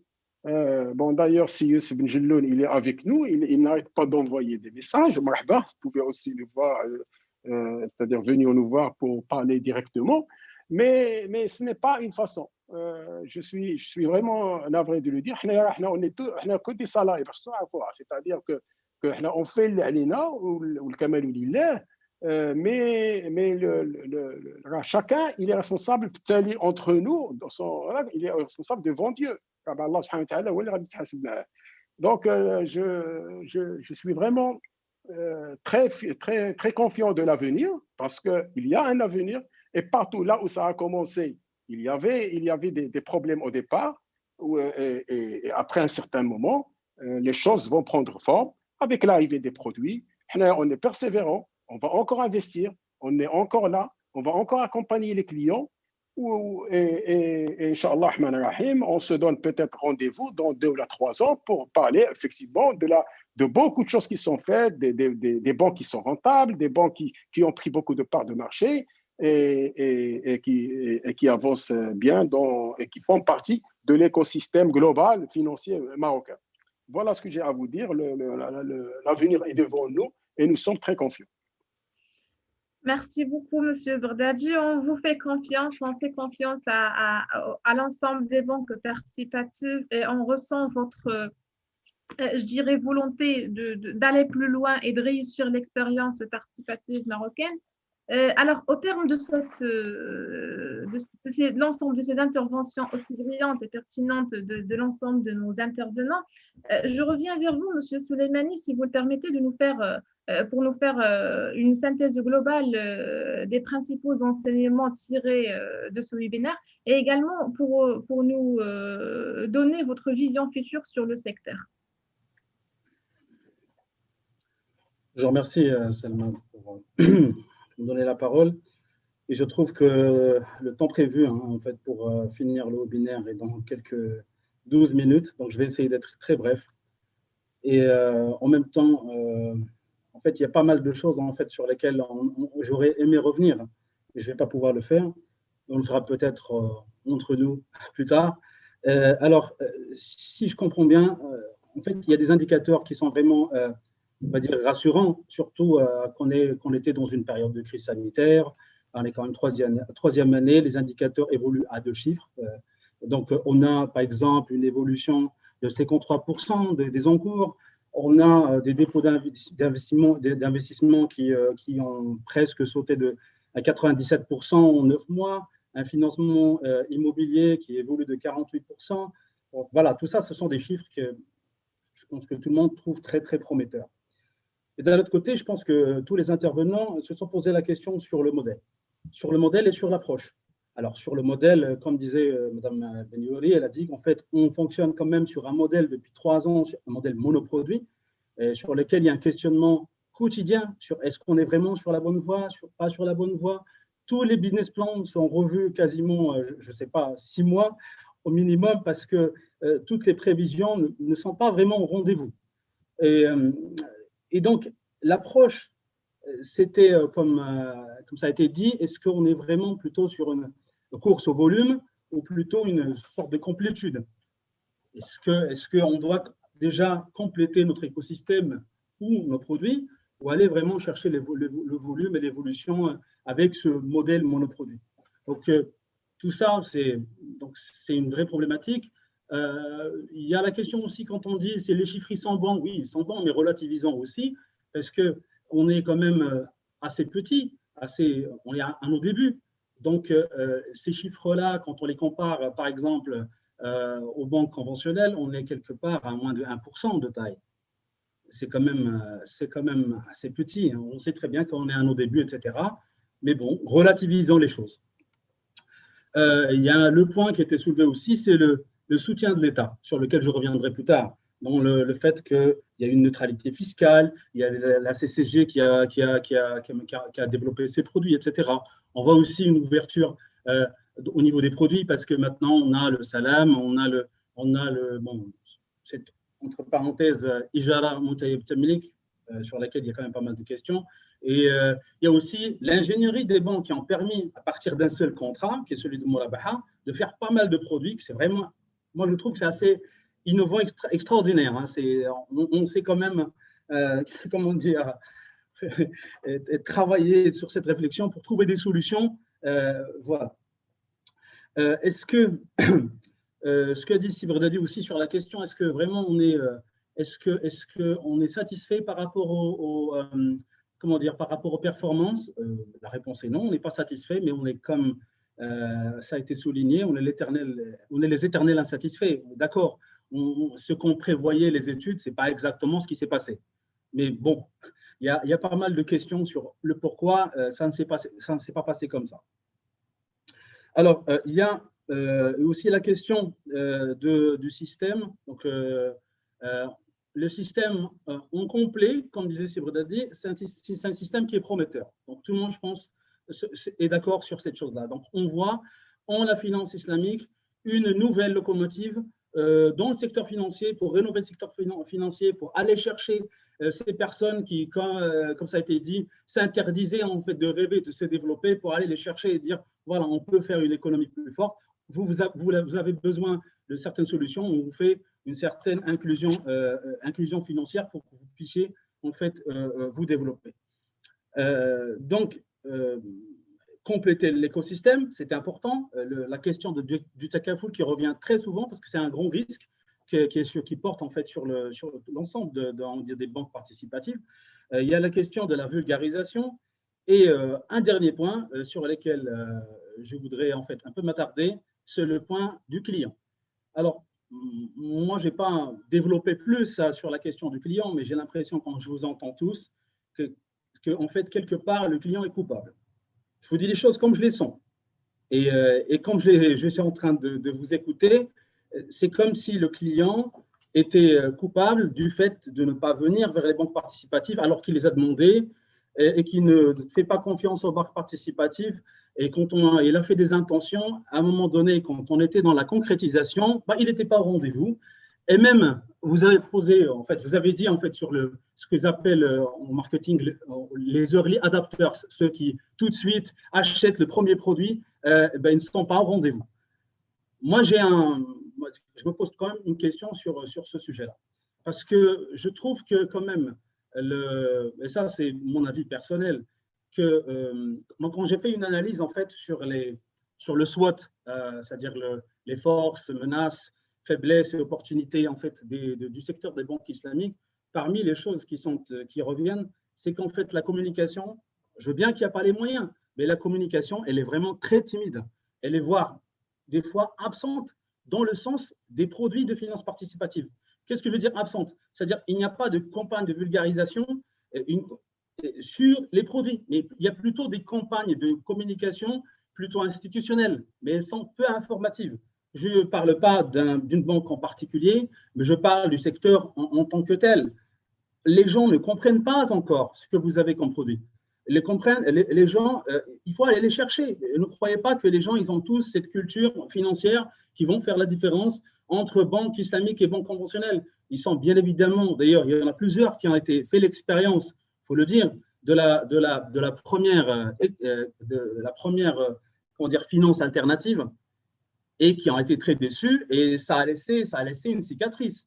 Et donc maintenant, je ne sais pas, moi je n'ai pas la solution pour ça, mais c'est juste que j'ai l'impression, quand vous parlez, et on verra dans le débat avec peut-être les gens qui vont peut-être intervenir et poser des questions, pourquoi quelque part on met le client comme, excusez-moi le terme, coupable de ne pas venir chercher la finance participative qu'il a toujours demandé. Voilà, ça c'est juste pour faire vraiment très bref. Et j'avais pas mal de choses en fait à dire, mais je m'en tiens en fait à ces propos. Merci beaucoup. Si Soleimani, c'est pas ce qui a été dit. On ne rend personne coupable. On déplore que quand une personne, en général, on pense à la finance participative quand on a besoin de financement et pas quand on a des excédents de trésorerie, c'est tout. Mais sinon, on ne rend personne coupable. Oh là là, si on devait retourner incriminer les clients, on n'est pas sorti de l'auberge. Non, ce n'est pas ça. C'est que je pense qu'ils doivent avoir confiance que cette histoire, c'est le fondement même du produit, des placements dans la chariatique qui fait qu'il y a un partage des gains et des pertes et des profits, peut-être fait peur. Mais ça, c'est le fondement. Et puis, chaque banque a peur pour sa performance et nous ne pouvons pas nous permettre nous ne pouvons pas nous permettre de dilapider l'épargne de ceux qui nous ont fait confiance.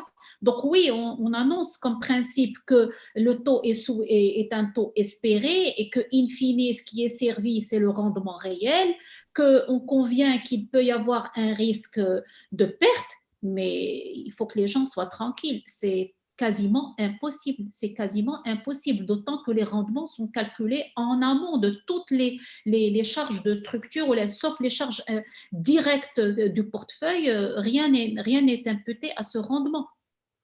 Donc, non, ce n'est pas… Ne mettez pas nos clients sur nos dossiers, Souleymani. Moi, je me permets quand même, excusez-moi. C'est juste parce qu'en fait, il faudrait… Moi, je vous ai tous écoutés et j'ai l'impression que ça va dans un seul sens. Et je me permets de, quelque part, de prêter voix. Pas du tout, on a dit que le modèle… Non, bien sûr. C'est on va remettre les… Là, simplement, j'ai effectivement écouté tout le monde. C'est juste une chose très simple. J'ai essayé de synthétiser, être très bref, mais en même temps, au cours de cette discussion, je vous ai tous écoutés, je vous dis ce que j'ai senti. Oui, les gens ont besoin d'être informés. Ça a été repris. C'est pas que moi. On a besoin de plus communiquer avec les gens, oui. Juste pour vous dire, en même temps, moi, je reçois aussi des WhatsApp. Il n'y a pas que des choses que vous voyez là-bas. Donc, Sami, ce que tu dis, tu as raison dans ce que tu dis. Mais il y a une raison, c'est que dans l'analyse des chiffres que nous avons présentés et tout à l'heure, où le bas blesse-t-il? Au niveau des financements? Pas du tout. Au niveau des financements, ça caracole. Les banques n'ont pas les moyens de faire face à cette demande très honorable des financements. Là où le bas blesse, c'est les dépôts.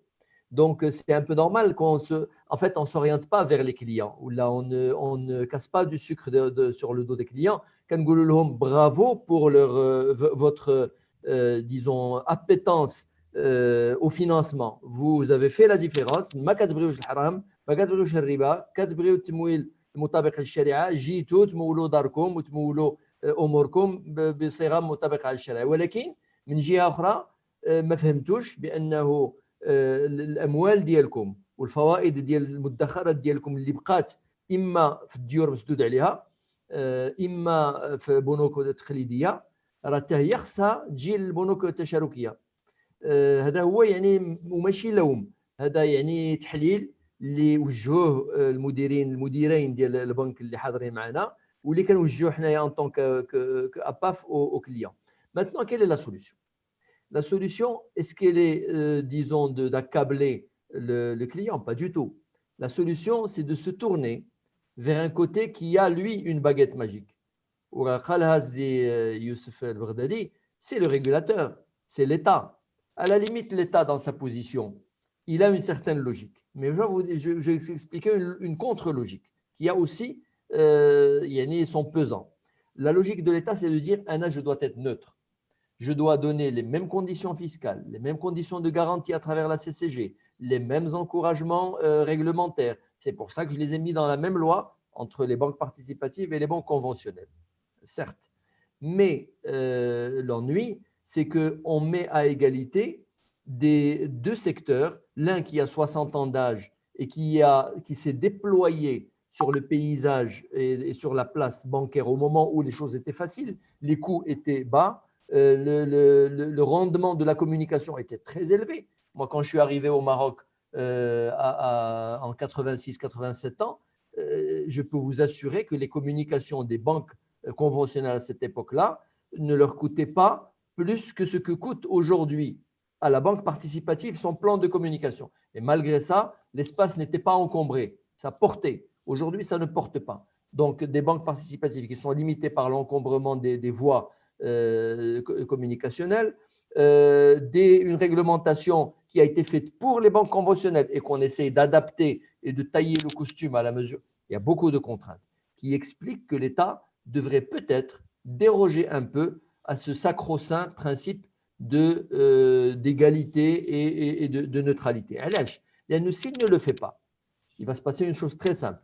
Les banques participatives ont été créées, elles vont continuer à exister. Le Maghreb n'a jamais assisté à aucune faillite de banque. Les banques radicales, sauf qu'elles vont se renchérir.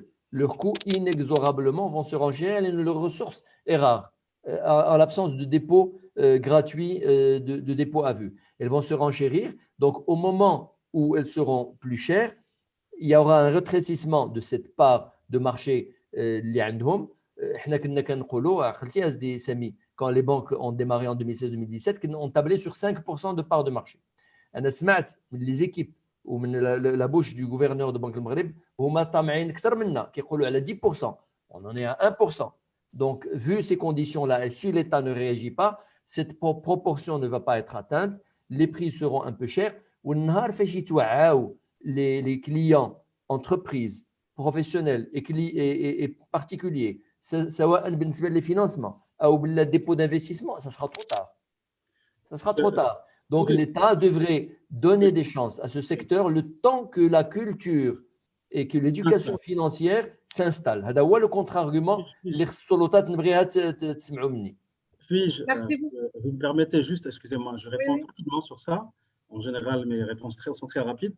Pour la question de l'État, moi, j'ai un point vraiment totalement différent de ce que vous dites, Sir Abdelrahman. Moi, j'ai travaillé en particulier avec la Banque centrale, le ministère des Finances, un certain nombre de régulateurs, même à l'étranger, mais je parle de l'État marocain. Quand vous voyez l'effort de l'État marocain pour l'installation des banques participatives et du système de finances participatives, je travaille sur pas mal de sujets, des sujets qui sont divers et variés, et je peux vous assurer que le travail qui est fait est un travail phénoménal et sur lequel il y a une attention particulière pour développer le secteur. Peut-être que d'accord. Je dis ça parce que je le compare aussi, parce que j'accompagne d'autres régulateurs. Et je sais ce que je dis. Le fait par exemple, de demander à la CCG d'avoir tout de suite, parce que pour moi je trouve que dans 3 ans, c'est tout de suite, à la CCG d'avoir une offre pour faire cette neutralité et que dans 3 ans, pour moi c'est 3 ans seulement, je vous dis parce que je regarde ce qui se passe ailleurs. 3 ans seulement, vous avez des produits, vous avez une fenêtre, une filiale, je ne sais pas, en fait c'est une fenêtre participative. Le fait de acter cette neutralité fiscale, le fait de participer avec des capitaux de l'État dans des banques participatives, comme par exemple, c'est qu'on voyait CDG qui est donc dans la Banque Omnia, qu'on voyait le Crédit Agricole, etc.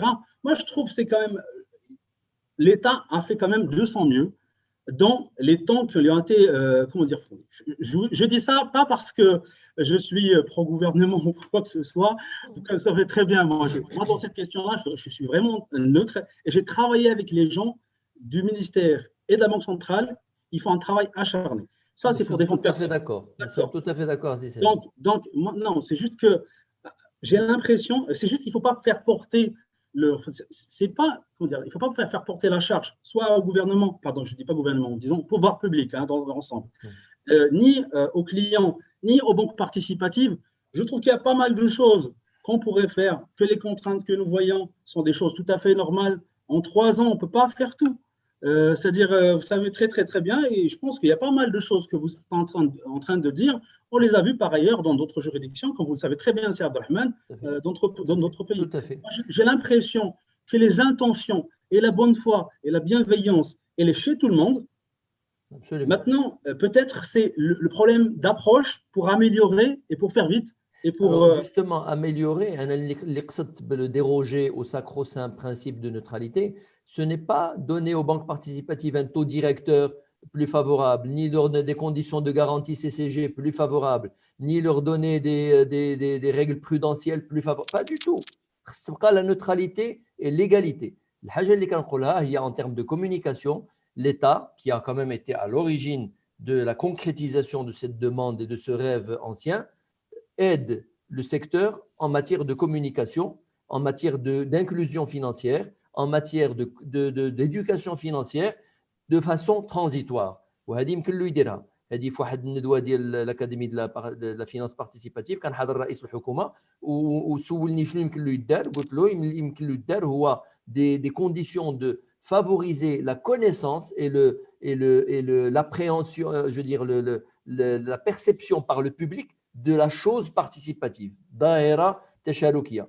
Et là, je peux t'assurer, et je termine par là, que les banques conventionnelles ne se sentaient pas lésées ou n'y verraient aucun inconvénient pour 2 raisons. La première, c'est que ce sont les banques mères.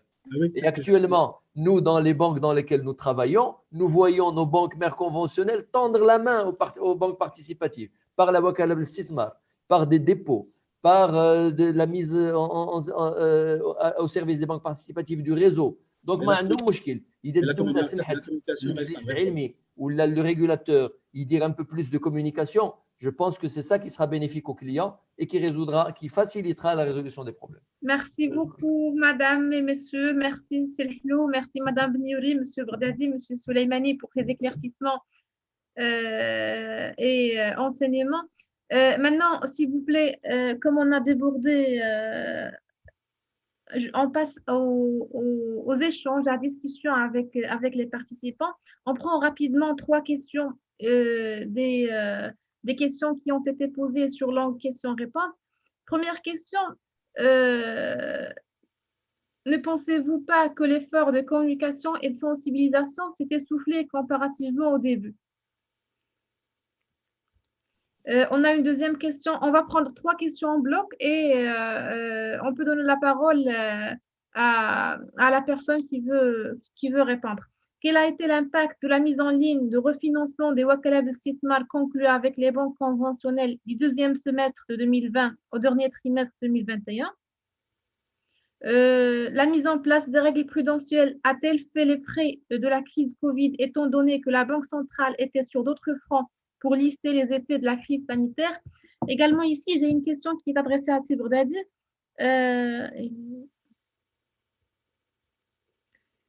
C'est par rapport, je pense, au cas d'essai. Est-ce que vous aviez eu des cas d'essai au sein de votre banque qui n'étaient pas assurés par l'assurance Tekaful, bien entendu?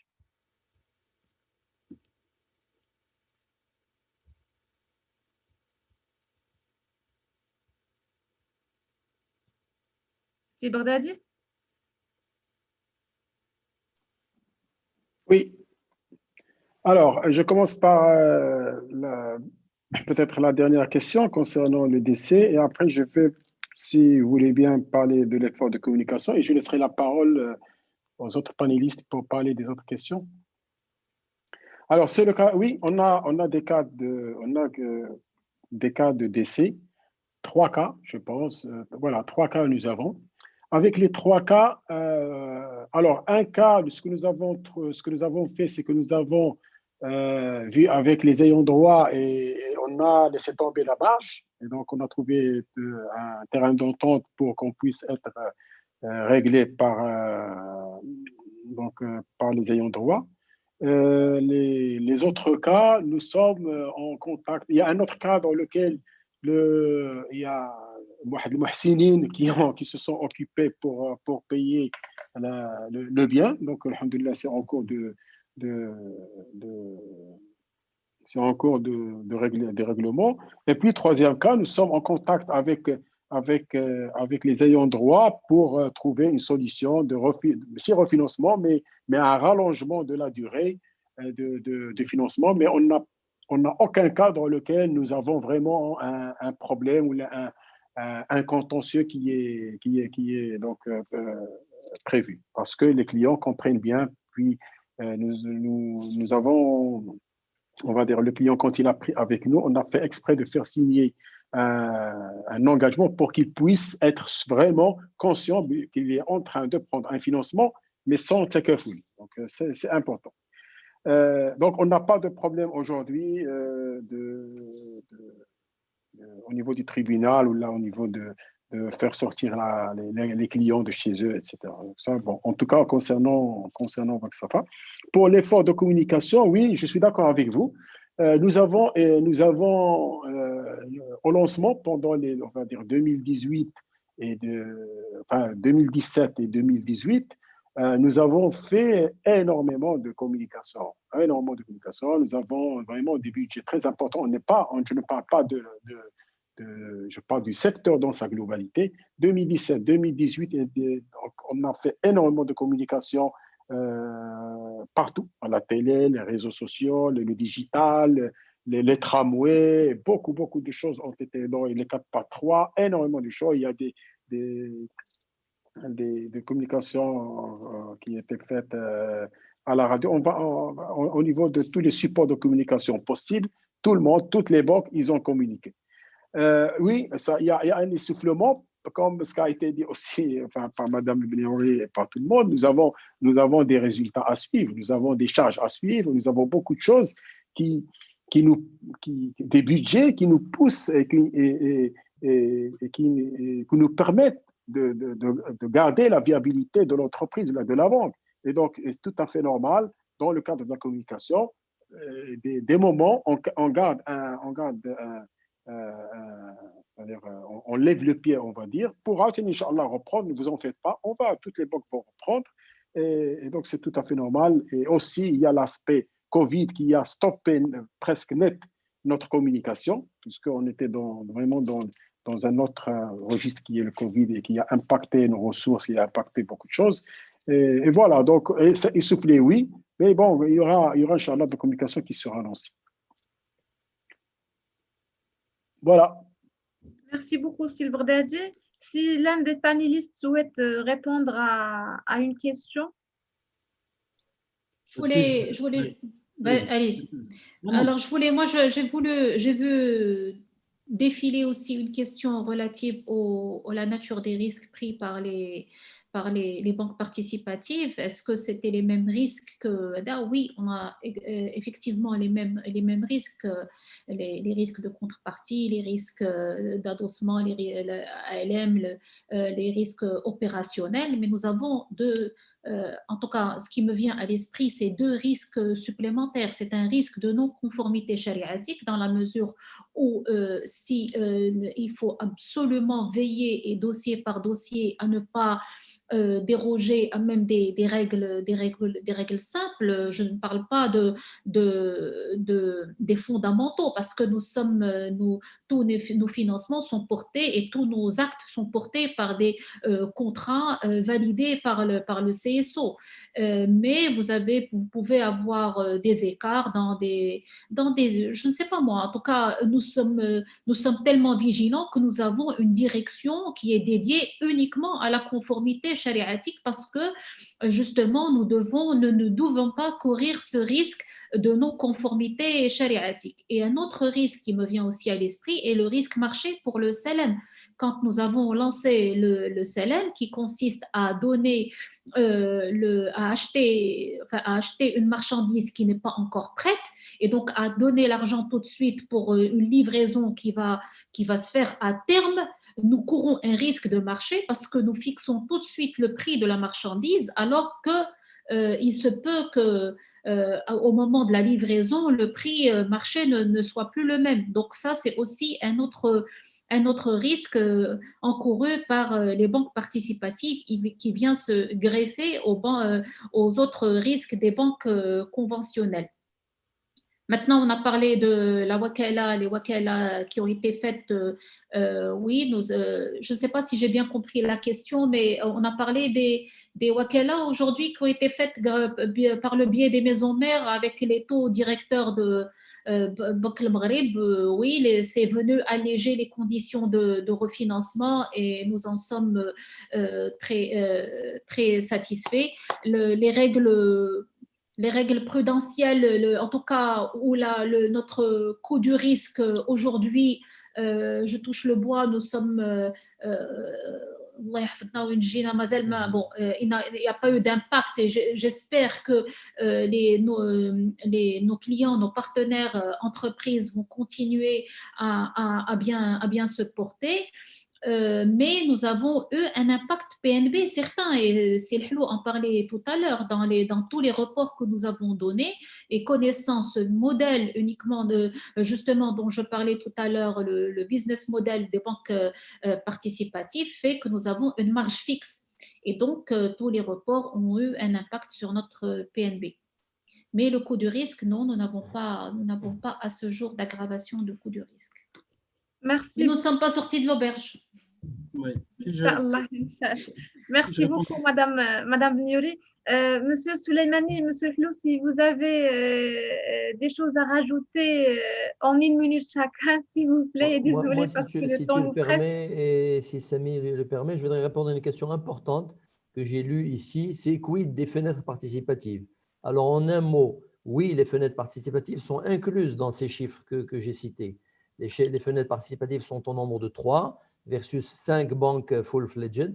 Elles ont réalisé des résultats dépareillés. Il y en a une parmi les 3 qui a bien performé, qui a même surperformé pour certains critères, les banques full-fledged. Donc, elles ne sont pas du tout exclues. D'abord, l'usage, les banques, c'est les BFP, c'est les banques et fenêtres participatives. Elles ne sont pas du tout en dehors de ce circuit. Elles respectent les recommandations d'El Banque al-Maghreb. Elles font le travail qu'elles peuvent. Bon, c'est sûr qu'elles ont des facilités, mais elles ont aussi quelques contraintes. Donc, ça, c'est concernant la première question. La question, quels sont les risques des banques participatives et comment vous les gérez? Est-ce qu'il y a une reproduction des mécanismes et instruments de gestion de risque des banques conventionnelles? Alors, ne soyez pas surpris si je vous réponds oui, mais c'est à nos 2 banquiers de confirmer ce que je dis. Mais il n'y a pas de mal. La gestion de risque, les outils de gestion de risque, les garanties, les ratios, les actions à entreprendre au niveau sectoriel et au niveau des marges, etc. C'est tout à fait normal que ce soit les mêmes tant qu'on est dans un financement de dette. Les banques participatives actuelles sont des banques qui utilisent uniquement les produits de dette. Murabaha. Et même Salam est un produit de dette. Même le leasing et le stisna est un produit de dette. Les produits de participation, qui sont le musharaka ou le mudaraba, à ce moment-là, c'est une autre mentalité, une autre culture, une autre posture que les banques participatives devront adopter. Il ne s'agit pas de gérer le risque en maximisant les garanties et en minimisant le risque, il s'agit de gérer des projets et de co-gérer des projets pour en tirer le maximum de bénéfices. Mais ne soyez pas étonnés que la gestion des risques soit pareille. Mais je parle sous contrôle de nos 2 banquiers, bien entendu. Je peux, madame? Oui, bien sûr, monsieur Souleymane. D'accord, moi je reviens toujours sur la question de communication. Moi je pense qu'il faut quand même faire la différence entre le travail de communication et le travail de vulgarisation. J'ai l'impression qu'on prétend aux Marocains une connaissance absolue des produits financiers, qu'ils soient islamiques ou classiques. Et je pense qu'il faut faire un travail à la fois de communication pour qu'on sache qu'il y a des banques et on fasse la différence entre les banques et les fenêtres, qu'on fasse les différences entre celle-là et l'autre, sur par exemple les valeurs que chacune prône, etc. Et ça, c'est une communication que chaque banque doit faire. Chaque banque a son propre exercice de communication à faire. Par contre, il y a le travail de vulgarisation. Le travail de vulgarisation, il est beaucoup plus compliqué, complexe, bien sûr, c'est coûteux, etc., sur lequel il n'y a pas seulement les banques qui doivent faire ce travail-là, mais aussi la société civile. D'ailleurs, c'est ça le travail aussi de la PAF et aussi les pouvoirs publics. Sur ce travail de vulgarisation, je pense que quelque part, les banques peuvent faire quand même un effort en faisant des efforts communs ou, se joindre les mains et les efforts pour faire des campagnes ensemble, je ne sais pas, avec le GPPM. Je pense qu'il y a même une fondation sur l'inclusion financière, je ne sais plus, mais qui pourrait éventuellement faire ce travail-là de vulgarisation dans lequel on ne parle plus de banque A ou de banque B, mais on parle de produits. Parce que les produits de la finance islamique, qu'on le veuille ou pas, ce sont des produits un petit peu plus complexes que le crédit normal. Le crédit normal, c'est un crédit, je vous donne de l'argent, vous me remboursez. Alors que là, on achète, on revend, salam, istisna, compliqué, qui va faire quoi, etc., etc. Donc, le travail de vulgarisation, je pense que c'est d'ailleurs c'est ça qui manque. C'est pour ça que quelque part, moi, je me sentais en tant que client coupable. Mais je ne comprends pas. Moi, il faut que je comprenne pour acheter. Je ne peux pas acheter comme ça. Je veux bien, j'aime bien. Vous avez j'aime bien tout ce qui est islamique, mais quelque part, je ne sais pas ce que c'est. Donc, essayez de m'expliquer. Et pas expliquer qui vous êtes. Vous êtes banque A. Non, non, expliquez-moi le produit. Et sur ça, c'est un travail de tout le monde. C'est un travail, tout le monde doit le faire. On doit le faire ensemble et investir ensemble, mais sans qu'il y ait des marques derrière. Voilà, c'est tout ce que je voulais dire. Sinon, il y avait juste une dernière chose, pardon, Madame Selma. On parlait du français et de l'arabe, etc. Pourquoi c'est en français? Pourquoi c'est pas en arabe? Moi, je vous dis, c'est très simple. Nous, on a un cabinet international. On est positionné à la fois en Afrique francophone, en Afrique bien évidemment, mais en Afrique francophone, c'est c'est la grande partie de nos clients. Donc, forcément, toutes les actions qu'on essaie de faire, on fait de l'arabe, de l'anglais, dépendamment du type d'activité qu'on fait. Là, en l'occurrence, on parle de banque, etc. C'est l'activité plutôt, on va dire, Afrique francophone. C'est pour ça que ce séminaire, ce webinaire, il est fait en langue française. C'est juste ça, rien d'autre. Inch'Allah. Ça n'empêche pas, si Sami, Inch'Allah, Si Samy, On pourra le faire. Inch'Allah, il faut organiser un autre en arabe et comme ça, on fait plaisir à tout le monde. Marhaba. يمكن Voilà. نعملوا table عربية. Alors, je voulais Oui, compléter oui. ce qu'a dit Oui. c'est Abdelrahman. Par rapport au risque, c'est important que je complète tout ce qu'il a dit. C'est oui, on a les mêmes outils, les mêmes réflexes, les mêmes, on va dire, parce que c'est du risque. Mais on est plus vigilant. Pourquoi? Parce que nous, s'il y a des impayés, ça va aller, ça va alourdir, enfin, ça va baisser le ça va rendement. baisser le rendement d'IENA parce qu'on n'a ni ماشي intérêt de ديال retard, ni الكليون. frais. Les clients, voilà. On n'a ni Exact. intérêt de retard, ni frais de recouvrement, ni rien. Donc, on est beaucoup plus regardant sur l'acceptation des financements. Il faut vraiment qu'on soit, enfin, que le chiffre est dit là, mais qu'on soit, enfin, qu'on s'approche beaucoup de clients qu'on juge qu'il est très solvable avant de faire le financement. Parce que, comme a dit Madame Benouri, on a les clients qui ont déposé l'argent chez nous et à qui on doit donner aussi une rentabilité. Je voulais aussi, c'est Hafid Abdullah, je ne voulais pas qu'il parte frustré parce qu'il a posé des questions. Seulement pour lui dire, les produits, on n'a pas tous les produits parce que tous les produits doivent être estampillés Sharia compliant. Vous avez parlé de la caution et de caution et d'autres produits à l'international. Et ça, comme je l'ai dit tout à l'heure, il y a des produits que nous sommes en train de préparer au niveau du GPBN pour le soumettre à la banque centrale et qui va à son tour le soumettre à MJCMI. Voilà. Merci beaucoup, Sylvain Dadji. Merci beaucoup, Madame Benouri, Monsieur Lhlou, Monsieur Soleimani. Malheureusement, pour nos participants et participantes, on n'a pas pu prendre l'ensemble des questions. Vu le temps imparti à ce webinaire, on tient également à remercier les participants ici présents sur Zoom et également les auditeurs sur la chaîne YouTube. Et on pourra leur répondre par écrit, Selma, sur l'application Zoom. On le fera. Oui, voilà, comme a dit Madame, vous pouvez aussi prendre attache avec nos équipes et on se fera un plaisir de répondre aux questions. On participera aux réponses. Hein. Très bien. Inch'Allah. On participera aux réponses. Allah, merci beaucoup à nos panélistes. Ça fait vraiment plaisir de vous avoir aujourd'hui parmi nous, de pouvoir répondre à certaines questions, certaines interrogations pour les spectateurs et les auditeurs. Également, pour ne pas oublier, on remercie fortement notre partenaire EcoActu. Hein, et on vous donne rendez-vous, Inch'Allah, dans d'autres webinaires ou séminaires, Inch'Allah, après la crise du Covid. On sera en présentiel pour d'autres séminaires organisés, que ce soit par la PAF ou Finiopolis ou même une co-organisation comme celle-là. Et ça sera en langue arabe, comme a dit Sibrdadi. Et voilà, merci à vous tous. Et toutes. Merci. Et au plaisir de vous revoir. Merci à toi, Selma, pour cette animation. Merci à Finéopolis, en la personne de Sissami et Sialami, pour cette co-organisation réussie, Inch'Allah. Merci à nos panélistes, Madame Benouri et Si Bardadi. Et merci à vous tous. Barakallah alaikum. Ila liqa'in qadim, Inch'Allah. Inch'Allah. Merci beaucoup à tout le monde. Merci, bonne soirée. Allez, au revoir.